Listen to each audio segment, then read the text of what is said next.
Thank you. It's a long time, 35 years.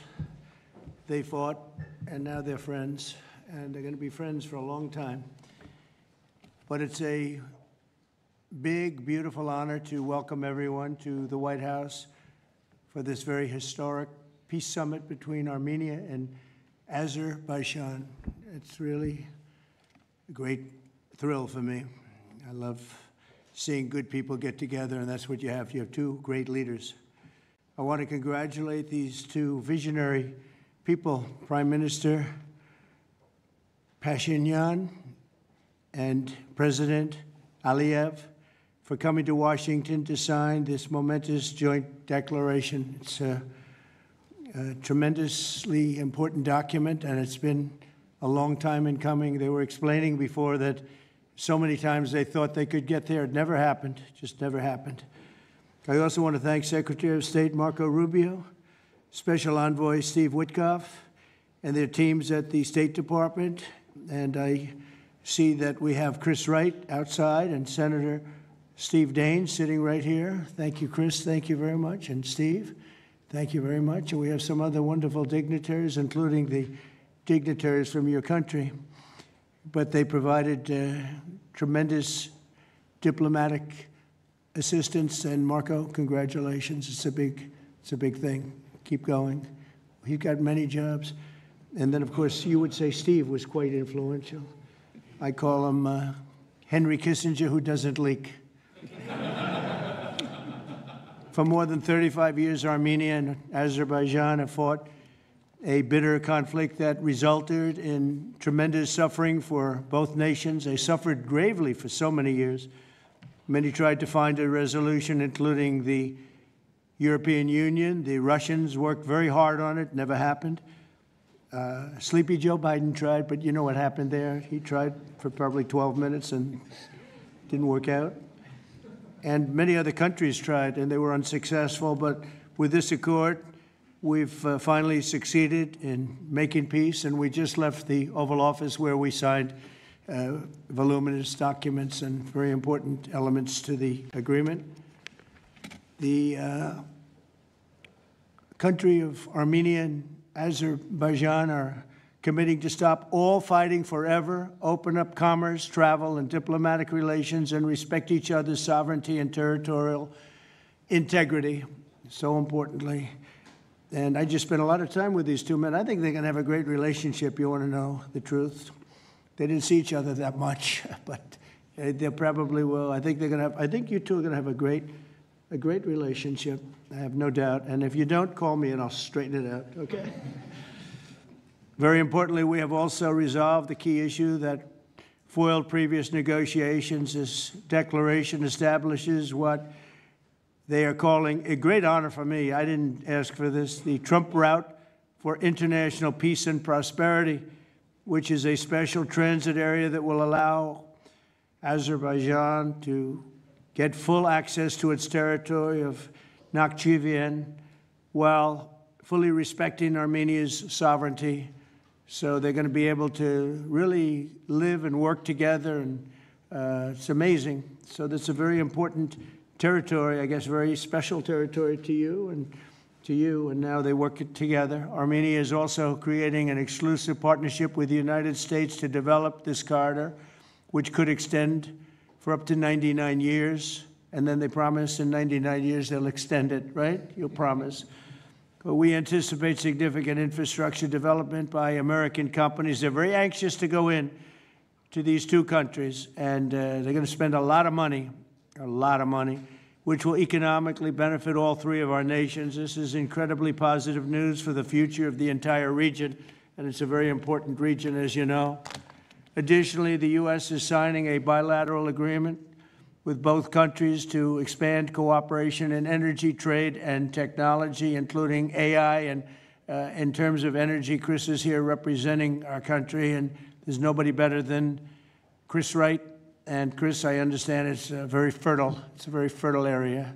So I appreciate everything you've done. You've done amazingly well. We've got the gasoline prices coming way down from where they were. And It's really been something to watch. We are drilling like we haven't drilled in many years. I guess I could say ever before, and we just started. We're also lifting restrictions on defense cooperation between Azerbaijan and the United States of America. The president, that's a big deal. Unless, is that important to you? I think so. That was pretty good. They're very happy about that. So am I. As president, my highest aspiration is to bring peace and stability to the world. Today's signing follows our success with India and Pakistan. They were going at it. They were going at it big, and they were great, two great leaders that came together just prior to what would have been a tremendous conflict, as you know, a nuclear conflict probably.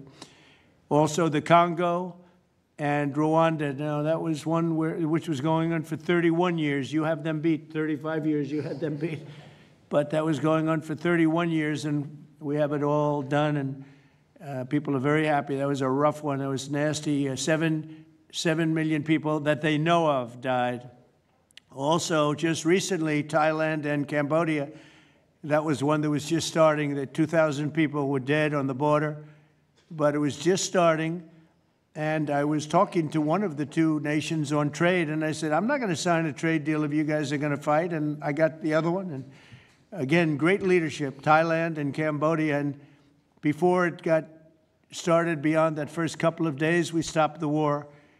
And they've had wars periodically, for much as you two have had long-term wars. And we got it stopped. And the two, again, I find in all cases, they're great leaders. If they didn't agree, I would say they're lousy leaders, to be honest with you, but they did agree. And so Thailand and Cambodia, Serbia and Kosovo, we got something stopped that was ready to start. We didn't like that one. We didn't like it at all, and we saved a lot of lives. And numerous others. In addition, as you know, we took out the nuclear capability of Iran. And to use a term that people tried to dispute without any knowledge, it was obliterated. That's been confirmed by the Atomic Energy Commissions, everybody, that's so totally obliterated. They might try again, but they're going to have to try a new site because they are, and I want to just say our military, we have the greatest military in the world. We have the greatest equipment and military manufacturing anywhere in the world, nobody even close. And that sort of proved it. So getting rid of that threat from the Middle East was very big. And I think a lot of people are going to be joining right now the Abraham Accords. It's going to be very important. So hopefully we're going to have many more successes. I hope we're not going to have too many more in this field because hopefully we're not going to be seeing too many more wars. But I came in and this whole world was on fire. All these things were sort of happening. We've only been here for 6 months. The world was on fire. We took care of just about every fire, and we're working on another one that you're reporting on very strongly with Russia, Ukraine, and we'll have some more information for you a little bit later. But I want to ask these two very special people. Again, I've gotten to know them. They're very special people, and I think they have the potential to have a great personal relationship, which is always good, but also a great just relationship. And if I might, may I ask you to say a few words, sir? Thank you very much, Mr. President. First of all, thank you for invitation. It's a big honor to be invited by the President of the United States for this historic event. Actually, we are writing a new history in a bilateral interstate relationship between the United States and Azerbaijan. We are starting the path towards a strategic partnership.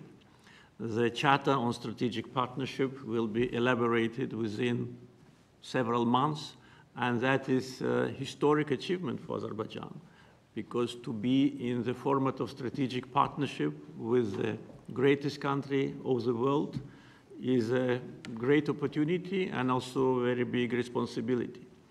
And this strategic partnership format embraces so many important areas: mutual investment, trade, energy, connectivity, transit, AI, defense sales, counterterrorism.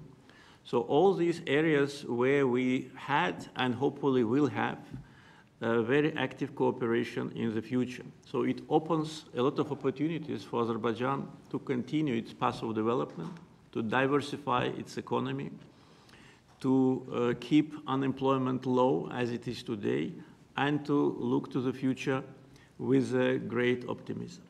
Also, I'm very grateful to Mr. President that he today lifted the restrictions which have been imposed on Azerbaijan back in 1992, just only 1 year after Azerbaijan restored its independence. These restrictions have been imposed on us. So after 33 years, these restrictions have been lifted just today.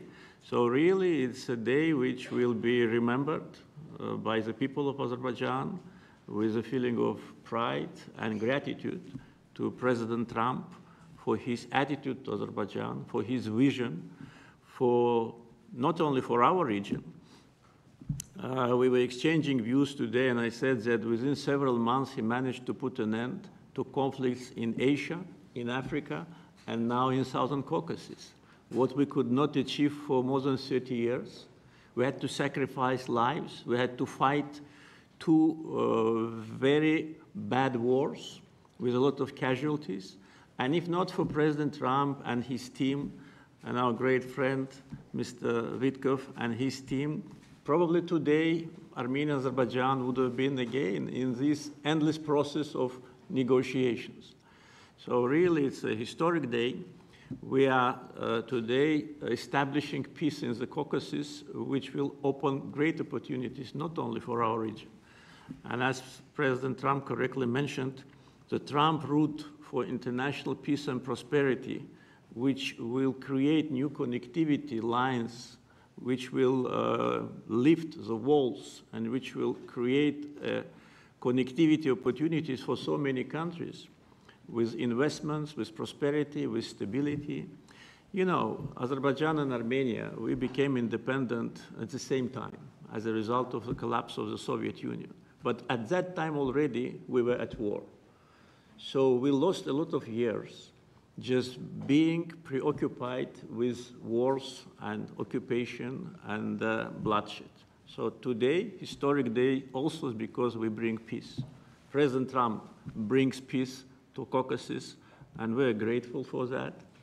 And I'm sure that Armenia and Azerbaijan will find courage and responsibility to reconcile, and also the people will reconcile. We will turn the page of standoff, confrontation, and bloodshed, and provide bright and safe future for our children. So I'm very happy because today we're writing the great new history. And once again, Mr. President, thank you for all what you are doing for us, for our region, and for the whole world. Thank you very much. Thank you.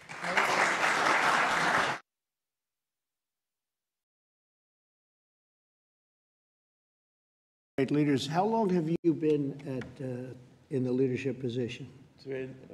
22 years. 22 years, Yeah. That's pretty good. That means he's tough and smart. And it's an amazing part of the world. Congratulations. Thank What you. a great honor to be involved. Thank you very much. Please. Thank you, Mr. President, ladies and gentlemen. Today we have reached a significant milestone in Armenia-Azerbaijani relations. We're laying a foundation to write a better story than the one we had in the past. This breakthrough would be simply not have been possible without President Trump's personal engagement and his resolute commitment to peace in our region. The initiating of peace agreement will pave the way to end the decades of conflict between our countries and open a new era based on the full respect for the sovereignty and territorial integrity of each other. Today's declarations, which President Trump personally will sign as well as witness, gives confidence and assurance that we're opening a chapter of peace, prosperity, security, and economic cooperation in the South Caucasus. In this context, allow me to highlight the agreement on opening transport communications in the region based on the principles of sovereignty, territorial integrity, and jurisdiction. I'm particularly thrilled that together with the US, Armenia will work to bring to life the Trump Road for Peace and Prosperity, a connectivity project that will unlock the entire region. TRIP will unlock strategic economic opportunities that will create long-term benefits. It will promote infrastructure investment, enhance regional connectivity, and strengthen U.S. leadership as a champion of conflict resolution. I want to thank President Trump and his team for brokering this game-changing outcome between Armenia and Azerbaijan. This is a great deal we've achieved today. This is a success for our countries and for our region, and a success for the world, because a more peaceful region means a safer world. This is peace through strength in a neutral. Mr. President, today's great achievement is yet another testimony to your global leadership and your legacy as a statesman and a peacemaker on the world stage. Bringing peace required vision, political courage, and determination. But what is most important is that it requires faith in the cause. As it is said in the Holy Bible, blessed are the peacemakers, for they will be called children of God. May God enlighten this way. Thank you, and my congratulations to all of us, President Aliyev, to you, to all of us, colleagues from Azerbaijan, Armenia, United States, and all the people of our region, all the people of our countries, and my congratulations to the world, because, as I said, it will definitely make the world a better place. Thank you. Thank you.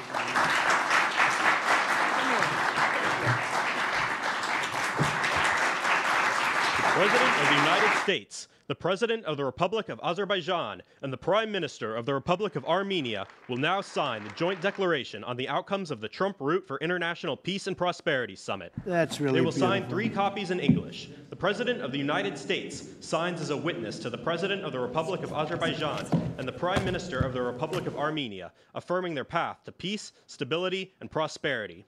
We kindly ask that all guests remain seated for the signing of the documents.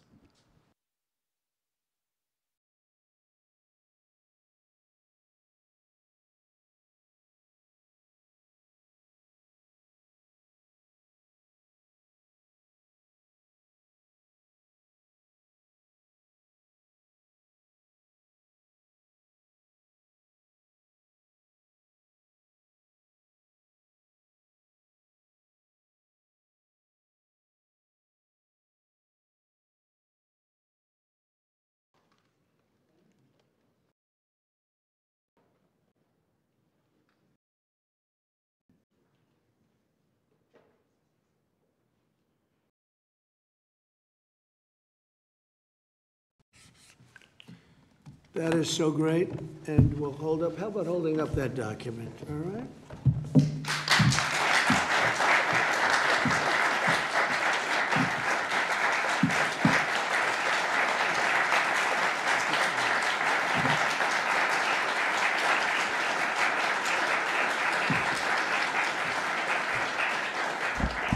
Well, thank you. This is really a big day, and we have some other big announcements, but I didn't want to make them because I don't want to do anything that could even, in a little way, overshadow what's taken place today. 35 years of death and hatred, and now it's going to be love and respect and success together.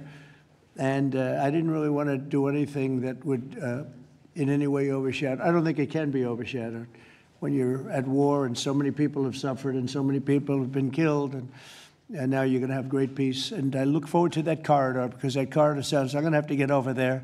I'll bring Senator Daines with me, and we're going to have to get over there, Steve. So, but this is a really great achievement, and I congratulate you. You're two incredible leaders. You're going to go down in history.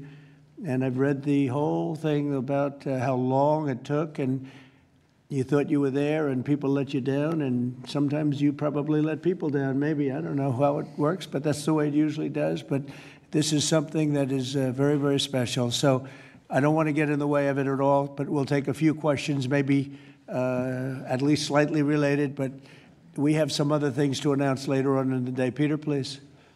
Related, just because you mentioned the elusive peace in Ukraine. Right. Who is holding up this Ukraine ceasefire summit? Is it Putin or is it Zelensky? Well, I think it's that one is, as you know, we've been working on a lot of these deals. We've closed every single one of them all throughout the world, and that's the last of them. And they're losing, Peter, about 6, maybe even 7,000 soldiers every single week. Russia, as you know, lost almost 25,000 over the last month and a half, and Ukraine lost just a small number fewer. It's a lot of people are dying, and I think we're getting very close. And we're going to be announcing later on. We're going to have a meeting with Russia. We'll start off with Russia, and we'll announce a location. I think the location will be a very popular one for a lot of reasons. But we'll be announcing that a little bit later. I just don't want to do it now because of the importance of what we just did. And I completely understand. Yes, please, go ahead. Follow-up. Are you surprised that Zelensky hasn't figured out by now, in years of war, how to deal with you and to deal with Putin without needing permission to make concessions from his parliament or from a national referendum? Well, he's going out and getting what he needs. You know, he's not authorized to do certain things. I said, well, you're going to have to get it fast because, you know, we're getting very close to a deal. And he's doing that, and he's working with the European nations, and they're terrific people, terrific leaders, NATO. And as you know, I became very friendly with them. They agreed to go from 2% to 5%, 2% that they didn't pay to 5% that they've already paid. It's trillions of dollars. So, you know, we're working together very closely. But no, in all fairness to President Zelensky, he's getting everything he needs to assuming we get something done. But I'll be meeting very shortly with President Putin. It would have been sooner, but I guess there's security arrangements that unfortunately people have to make. Otherwise, I'd do it much quicker. He would too. He'd like to meet as soon as possible. I agree with it. But we'll be announcing that very shortly, okay? And location. Yeah, please. Mr. President, with this meeting with Putin, is this Russia's last chance to achieve peace? And do you expect Ukraine to make any type of territorial concession? Yeah, I don't like using the term last chance. Look, it's, you know, look, this is two very, very smart people. They've been going at it and their predecessors also very smart. They've been going at it for 35 years. It's tough. And, you know, when those guns start going off, it's awfully tough to get them to stop. It really does. It's a war that should have never happened. It would have never happened if I were president. There was no reason for it. So many people are killed, so much cultural destruction. You look at those magnificent towers, the most beautiful in the world. You know, the spires were considered the most beautiful in the world. They're all in a million pieces, laying on the ground, all obliterated, knocked into a million pieces. So sad. But millions of people have died, and very, very much set in their ways. A lot of people were set in their ways, but I think we're getting close. I mean, this was not my war. This was Biden's war. But the European Union has been great. As you know, they're purchasing equipment from us. They have a lot of money, and they're spending a lot of money on buying equipment. We're not spending money, but we are supplying them equipment. They're paying for it. And I think, you know, that a lot of things happened recently that would make this go forward. I'm not going to mention anything having to do with India, but maybe that had an impact. But what really had an impact was NATO has stepped up in terms of their spending on buying military equipment. You know, we're in for probably through Biden and his people, $350 billion. $350 billion. When they hear these numbers, you're saying that's a lot of money. $350 billion the United States has spent on that. It should have spent nothing because it should have never happened. It would have never happened. And Europe is in for over $100 billion, which is, it should be the opposite. if we were in for anything, but it should be the opposite. And I will say that Europe wants to see peace. The European leaders want to see peace.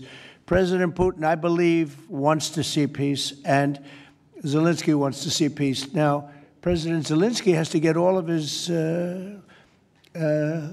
everything he needs, because he's going to have to get ready to sign something, and I think he is working hard to get that done. Will Zelensky have to give up territory, Mr. President?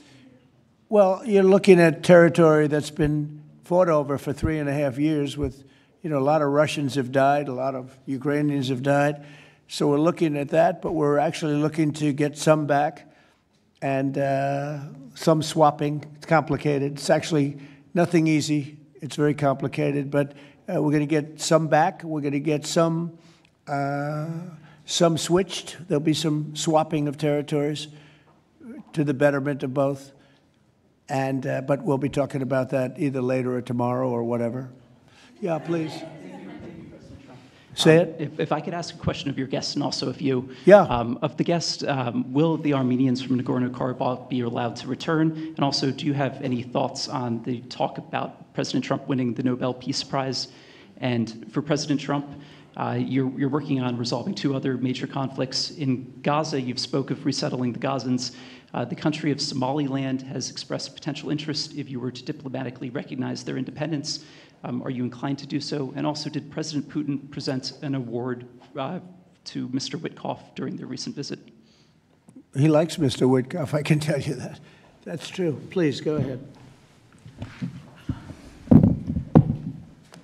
I think President Trump deserved to have a Nobel Peace Prize, and we will defend that, and we will promote for that, and that's obvious. So, and today's event, I think, is a very bright expression of that, and hopefully you will invite us to front row. You'll be front row. yeah. Thank you. We are in favor. Thank you. Thank you. Can I have a suggestion? Yes. So maybe we agree with Prime Minister Pashinyan to send a joint appeal to Nobel Committee to award President Trump with the Nobel Peace Prize, because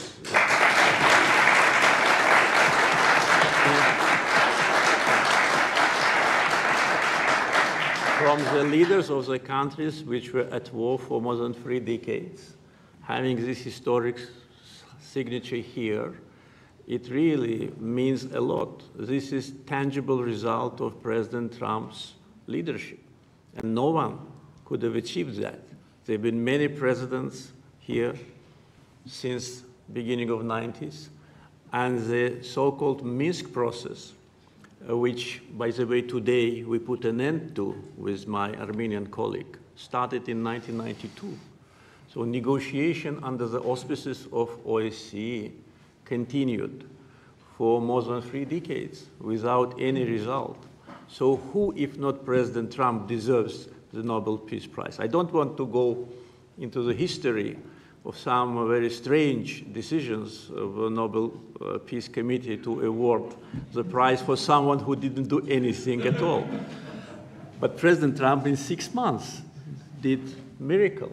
So I think that my Armenian colleague will support it, and judging by the reaction of the audience, I think as soon as we come back, we will agree to issue a joint letter, and hopefully, and I also join when President is awarded, we hope that he will invite us to the ceremony. You certainly will be. Thank you very much. Do we have draft to sign now? Well, we'll see what happens. We already like to sign. Thank you very much. It's very nice. We're looking into that right now. Good question, actually, and another complex one, as you know, but we're working on that right now, Somaliland. Thank you so much. I wanted to ask you, have you spoken to Russian President Putin yet? And would you go to Russia or Ukraine? And what exactly would you say to him? We'll be announcing a location in maybe a little while, and I think you'll be very happy.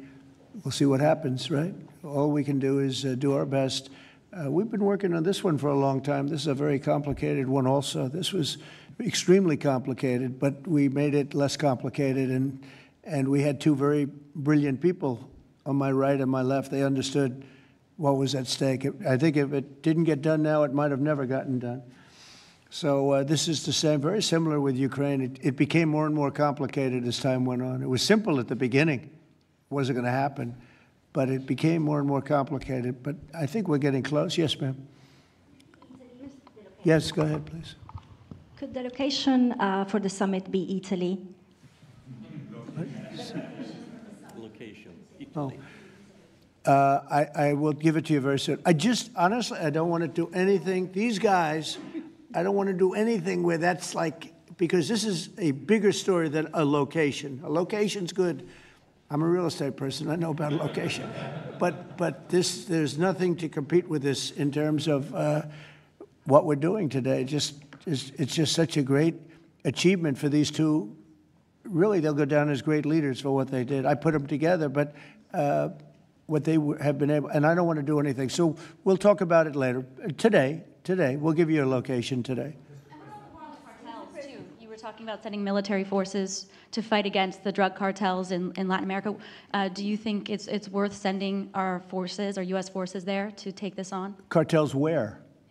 Central Latin America. Well, Latin America's got a lot of cartels. They've got a lot of drugs flowing. So, we want to protect our country. We have to protect our country. We haven't been doing it for 4 years. And we love this country like they love their countries. We have to protect our country. So, we're playing a tough game, but we'll have more to say about that soon. Yes, ma'am. Mr. President, I'm Musala from Azerbaijan News Agency Report. So we are grateful to be here. Today you host a truly historic meeting. As a person who values diplomacy and global interaction, do you consider the possibility to visiting Azerbaijan? Actually, you mentioned Azerbaijan and Armenia after this meeting. Well, to visit our countries, do you consider to visit? Wow. Which one do I consider better? Both, yes. Both. Oh. I think if I ever said that you would say, this guy couldn't have solved the problem. You know what? I consider them both great, okay? And you know what? They're going to be even greater. But and they're very different in many ways, but they have a lot in common. But they're both great as far as I'm concerned. Yeah, please. It's an interesting question, right? That would have been a hell of an answer if I said, well, I think I like this one or that one. No, we don't do that. Go ahead, please.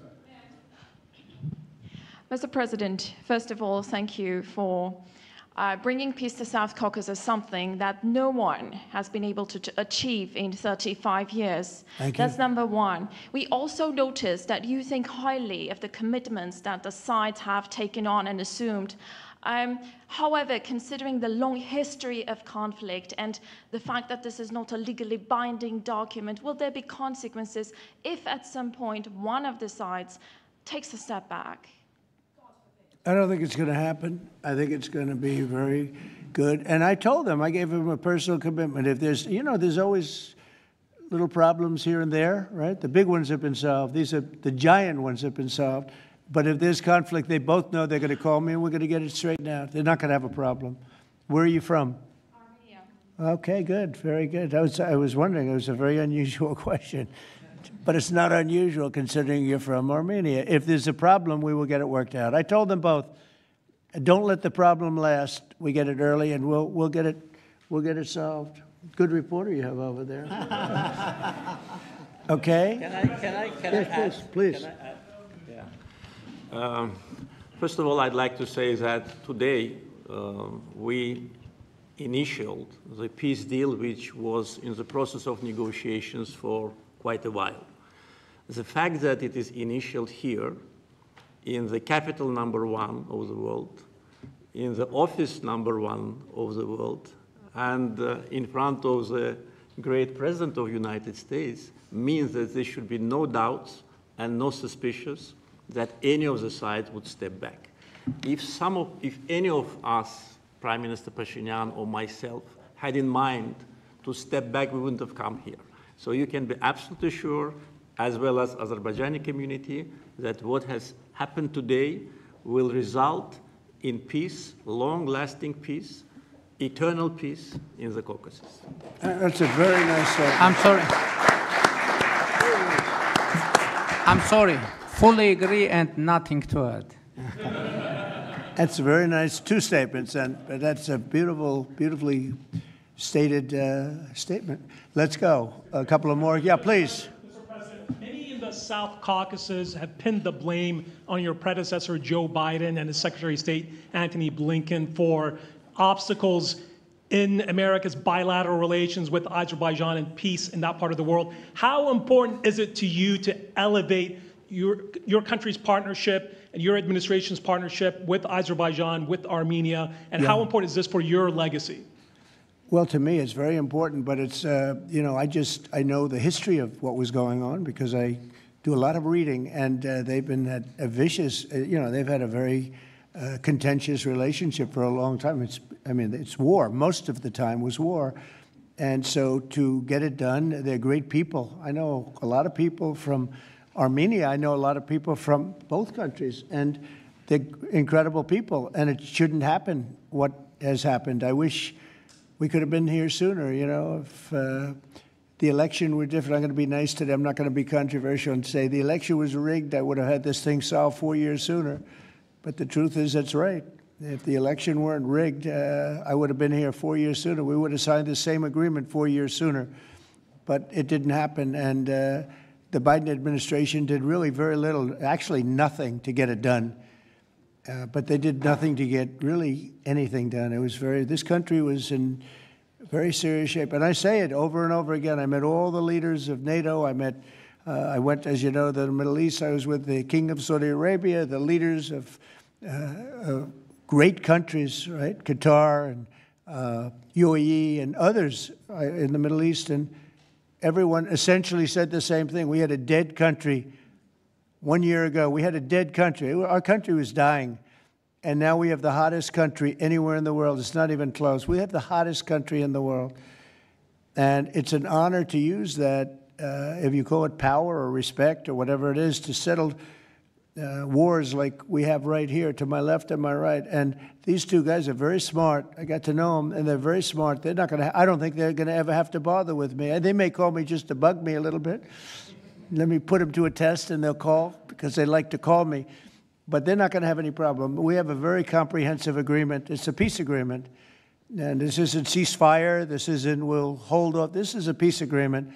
And they're going to end up doing a lot of business with each other. They're going to do a lot of business with the United States. And I'm going to always remember, at least during the time that I'm here, I'm going to remember how smart they were, how good they were. And when it comes to trade and other things, we're going to always go 100% out. We'll go out of our way to make sure it comes out good for them. They did an amazingly good thing and a very brave thing. It's a very complicated part of the world they come from, very tough part of the world. It's a tough, but smart part of the world, smart, tough people, and great wealth, great energy wealth. I was talking to Chris, and you were saying in terms of wealth, it's enormous wealth. But wealth doesn't often solve problems. It takes other things. But they're amazing, two amazing leaders, and it's an honor to be associated with them. How about we'll do one more, please? Thank you, Mr. President. Your gut instincts have always done well in terms of business and in terms of politics. What does your gut tell you as it relates to the possibility of an event like this in the next few weeks, the next few months, in which you have President Putin on one side and President Zelensky on your other side? I think my instinct really tells me that we have a shot at it, okay? And you'll find that out later on, and maybe even today, but we have a shot at it. Look, it's got to be solved. We're not losing people. A lot of people say, why are you bothering? We're not losing people. We were spending hundreds of billions of dollars. Now we're spending nothing. We're spending no money. I guess we're making money because, we're great. We have the best military equipment in the world. We're selling it to NATO. But you're losing thousands of people a week, Russians and Ukrainians mostly soldiers, but, missiles are lobbed into cities and towns, Kiev, lots of places. You've been reading the same stories that I've been reading. And we got to get it solved. The Norwegian Committee will make their announcement as it relates to this year's Nobel Peace Prize on October the 10th, Friday, October the 10th. Is that date circled on your calendar, Mr. President? I can't say. I mean, a lot of people say, no matter what I did, because, I'm of a certain persuasion, no matter what I do, they won't give it. And I'm not politicking for it. I have a lot of people that are. I know. I mean, I read the same things as you do. But it would be a great honor, certainly. But I would never politic. I'm not doing it for that. I'm doing it because of, I really, number one, I want to save lives. That's why I'm involved so much with Ukraine and Russia. It's saving lives of Russians and Ukrainians. I mean, it's not American lives. Now, I would say this, that war could have escalated in something much better. That could have been a world war. I think if we didn't come, Ukraine-Russia would have ended up being a world war. And I stopped that. That stopped. Now, the only question is, when is it going to be settled? And it could be very soon, but when is it going to be? But that would have been a world war. If I didn't come along with a very talented group of people sitting largely right here, but there are others not in the room that are very talented, I think Russia, Ukraine would have had a very, very high degree, I think even probably would have ended up being in a world war. I don't think people talk about that now because they don't see it anymore, but we've brought it down a long way. But that was getting to a point. When I first came in, I said, wow, this thing is really bad. And it could have escalated to a level that you people would have been very unhappy with. Yeah. Your predecessor, Mr. President, President Ronald Reagan, had a phrase as it relates to dealing with the then Soviet Union and also Mikhail Gorbachev. The phrase was trust but verify. Do you subscribe to that same view as it relates to Mr. Putin and Russia? Well, I do, relating to everybody. I mean, not just President Putin, but also people and leaders that I deal with. Look, I'm dealing with trade. And some of the worst deals we made, some of the worst trade deals we have, I talk about friend and foe, right? Friend and foe, two interesting words. Some of our worst trade deals were not with the foe, they were with the friends. Our friends were just killing us on trade. Not anymore. Not anymore. We're taking in trillions of dollars, and we're respected. And we're settling, through trade, even a little bit here, less here than on some, but through trade, I got things settled. With India, Pakistan, I think it was trade more than any other reason. That's how I got involved. I said, I don't want to be dealing with countries that are trying to blow up themselves and maybe the world. They're nuclear nations. That was a big one. Getting that one settled, I think you'd agree. That was a big one. And they were going at it. They were shooting airplanes out of the sky. 5 or 6 planes got shot down in their last little skirmish, and then it was going to escalate from there. And that could have gotten to be very, very bad. Now, I want to save a lot of lives. I love saving lives. That's what it's about. And, when you save lives, you really end up having a peaceful world. Usually that ends up pretty well. I want to thank everybody, but in particular these two great leaders for having the courage to do what they did today, and they're going to go down in the history books. And it's a great honor to be involved. Thank you very much.